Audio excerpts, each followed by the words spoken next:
नमस्कार। आज अपन एल्कीन्स की फ्री रेडिकल चेन रिएक्शन पढ़ेंगे। पिछले वीडियो लेक्चर में मैंने आपको एल्कीन्स के लिए इलेक्ट्रोफिलिक एडिशन रिएक्शंस बताई थी, जिसमें मार्कोनिकॉफ के रूल को एक्सप्लेन किया था।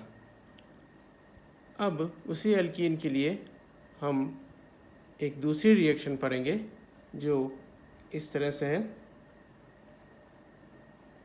फॉर एग्ज़ाम्पल, अगर हम प्रोपीन की रिएक्शन HBr से कराएं इन प्रेजेंस ऑफ पेरोक्साइड, तो जो प्रोडक्ट हमें मिलता है वो 1-ब्रोमो प्रोपेन मिलता है। अगर यही रिएक्शन हम पेरोक्साइड की एब्सेंस में कराते तो मार्कोनिकॉफ रूल के अनुसार हमें जो प्रोडक्ट मिलता वो 2-ब्रोमो प्रोपेन था। इसका मतलब इस रिएक्शन में रेजियो सेलेक्टिविटी जो है वो चेंज हो गई। ये जो रेजियो सेलेक्टिविटी चेंज हुई या ये प्रोडक्ट कैसे बना, उसको समझाने के लिए हम इस रिएक्शन की मैकेनिज़्म की स्टडी करेंगे। ये जो रिएक्शन है, जिसे हम एंटी मार्कोनिकॉफ रूल या पेरोक्साइड इफ़ेक्ट या खराश इफ़ेक्ट भी कहते हैं, ये रिएक्शन पेरोक्साइड्स की प्रेजेंस में होती है। इन पेरोक्साइड की हम इस रिएक्शन में स्मॉल क्वांटिटी लेते हैं। ये पेरोक्साइड या तो इटसेल्फ या लाइट या हीट की प्रेजेंस में डिसोसिएट होकर फ्री रेडिकल्स जनरेट करता है। फ्री रेडिकल्स जो है वो हाईली रिएक्टिव होते हैं। इन रिएक्शंस में जनरली हम हाइड्रोजन पेरोक्साइड का यूज़ नहीं करते, क्योंकि हाइड्रोजन पेरोक्साइड्स में ऑक्सीजन ऑक्सीजन बॉन्ड जो होता है वो स्ट्रॉन्ग होता है। इसलिए इस रिएक्शन में, जो कि चेन रिएक्शन है, इसकी मैकेनिज़्म के 3 पार्ट होते हैं। पहला पार्ट जो है मैकेनिज़्म का, उसको हम चेन इनिशिएशन स्टेप कहते हैं। इस चेन इनिशिएशन स्टेप में जो हम पेरोक्साइड लेते हैं,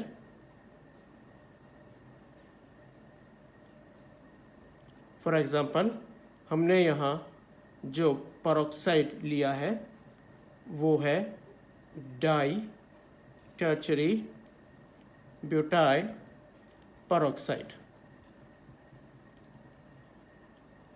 इस पेरोक्साइड में ऑक्सीजन ऑक्सीजन बॉन्ड का होमोलिटिक क्लीवेज होता है और फ्री रेडिकल्स जनरेट होते हैं।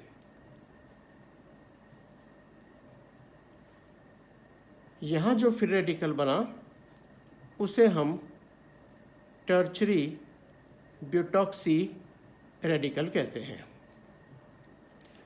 ये जो रेडिकल बनते हैं, जैसे मैंने कहा, हाईली रिएक्टिव होते हैं, जो इस चेन इनिशिएशन स्टेप को आगे ले जाते हैं। और ये बना हुआ टर्शरी ब्यूटॉक्सी रेडिकल HBr से रिएक्ट करता है और HBr के बीच का बॉन्ड भी होमोलिटिक क्लीवेज होता है।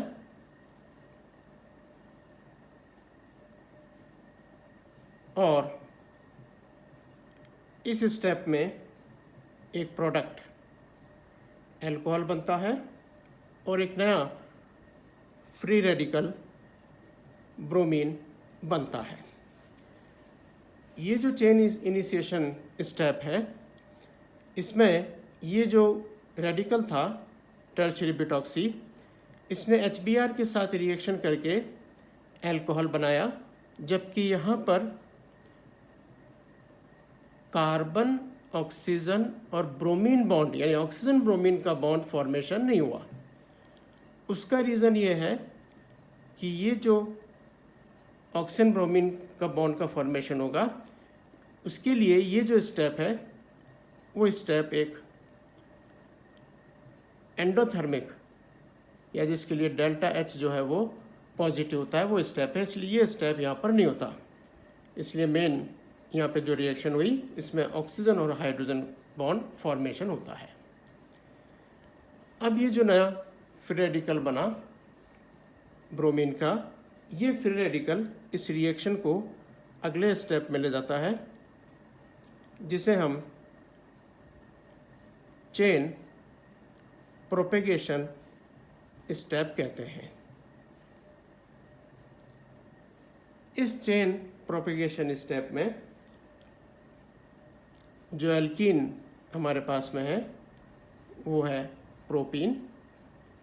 इस प्रोपीन की रिएक्शन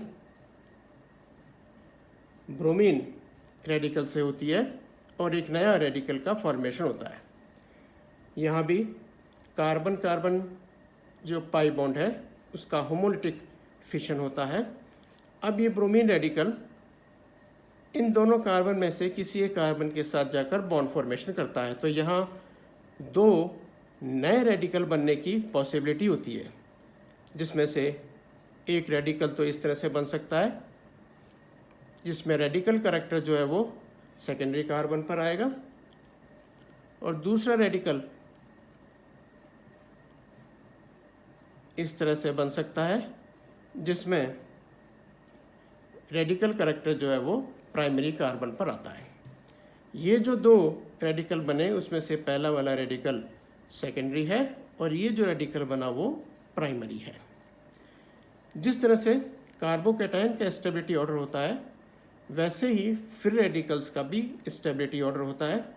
फ्री रेडिकल्स के लिए भी tertiary greater than secondary greater than primary और लास्ट में मैथिल रेडिकल होता है। इसका मतलब वही टर्चरी रेडिकल सबसे ज़्यादा स्टेबल है, फिर उसके बाद में सेकेंडरी और उसके बाद में प्राइमरी। यहाँ पर ये जो दो रेडिकल बनने की पॉसिबिलिटी है सेकेंडरी और प्राइमरी, इसका मतलब इसमें से क्योंकि स्टेबिलिटी सेकेंडरी की ज़्यादा है प्राइमरी रेडिकल्स यहाँ पे नहीं बनता। इट मीन्स कि इस रिएक्शन को, इस चेन प्रोपेगेशन स्टेप को आगे ये सेकेंडरी रेडिकल आगे ले जाता है। ये जो सेकेंडरी रेडिकल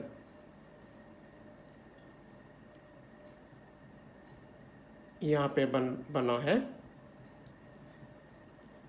ये सेकेंडरी रेडिकल इस चेन प्रोपेगेशन स्टेप में आगे HBr से रिएक्शन करता है और वापस वही HBr के बीच का बॉन्ड का होमोलिटिक क्लीवेज होगा और जो एक H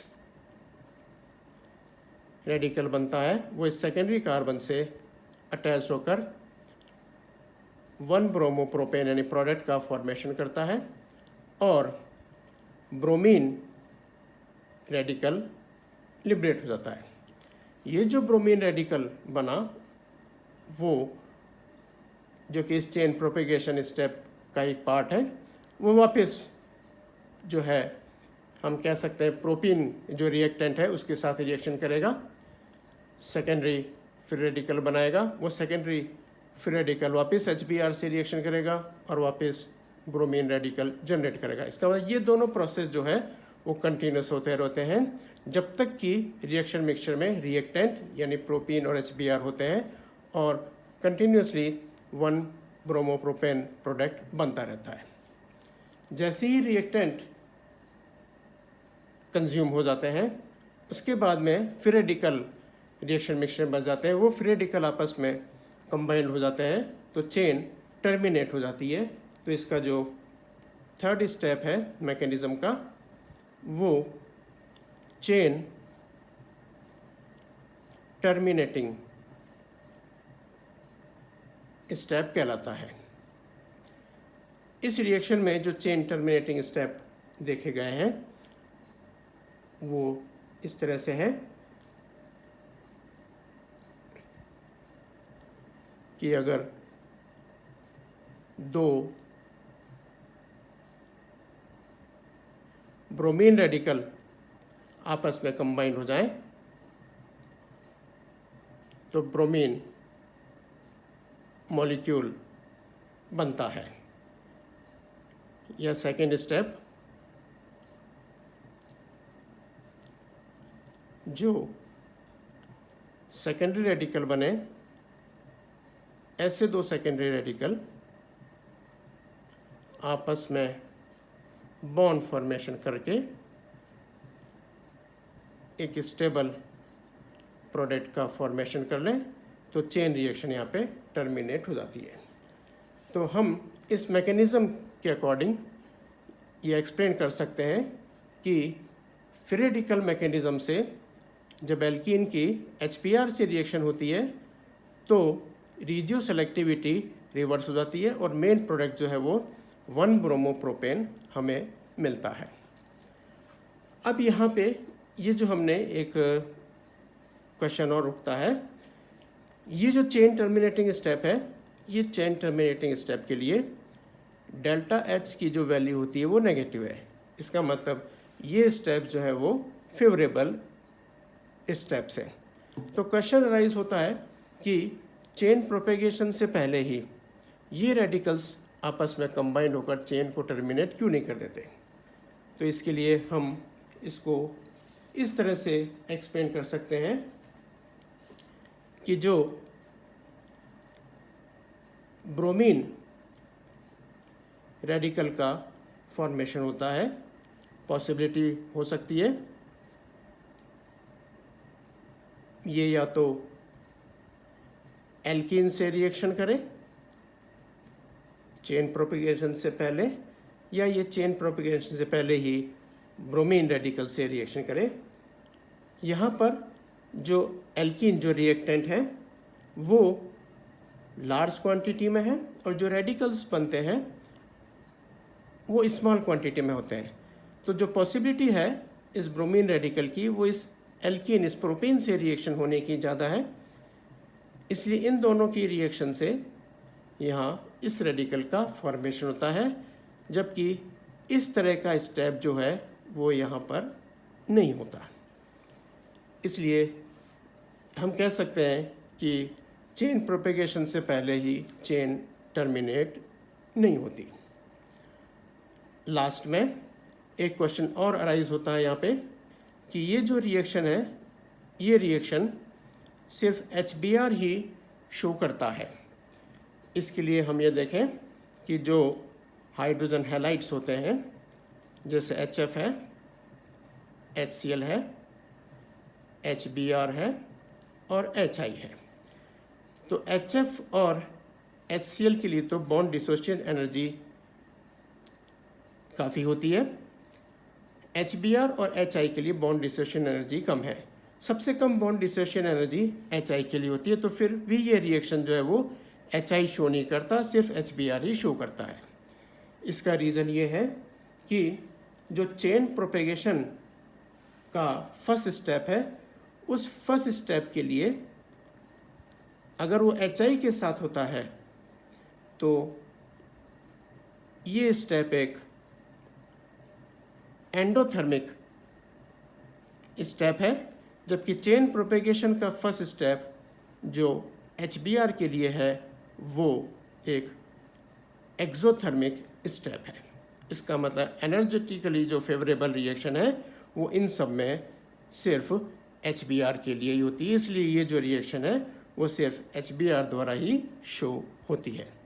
इस प्रकार से हम इस कंप्लीट मैकेनिज़्म से एल्कीन पर पेरोक्साइड की प्रेजेंस में HBr के एडिशन को एक्सप्लेन कर सकते हैं और यहाँ जो प्रोडक्ट बनता है वो मार्कोनिकॉफ रूल के अगेंस्ट मिलता है। Thank you.